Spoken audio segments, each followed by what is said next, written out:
टांगे वाला खैर मंगदा, टांगे वाला खैर मंगदा।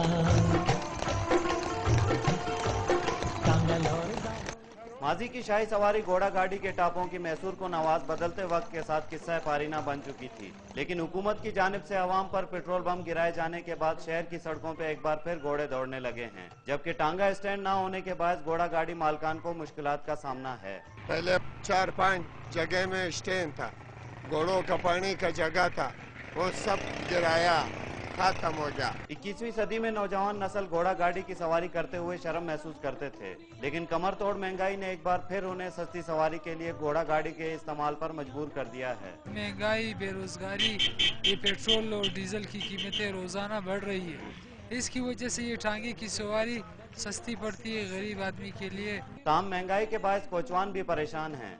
इनका कहना है कि आमदनी 98 खर्चा रुपया, यानी 500 कमाओ तो 400 घोड़े पर खर्च करने पड़ जाते हैं, लिहाजा बच्चों के लिए कुछ नहीं बचता। 400 रुपया घोड़ा खाता है, घोड़े का खास खर्च है 400 रात का दिन का, और गरीब का और क्या गुजारा होगा। रक्षों और टैक्सियों के मुकाबले में अब भी घोड़ा गाड़ी का किराया इंतहाई कम है, जो कि गरीब और मुतवसत लोगों के लिए किसी नेमत से कम नहीं। कैमरामैन फयाज अहमद के साथ फतेह शाकिर, डॉन न्यूज़।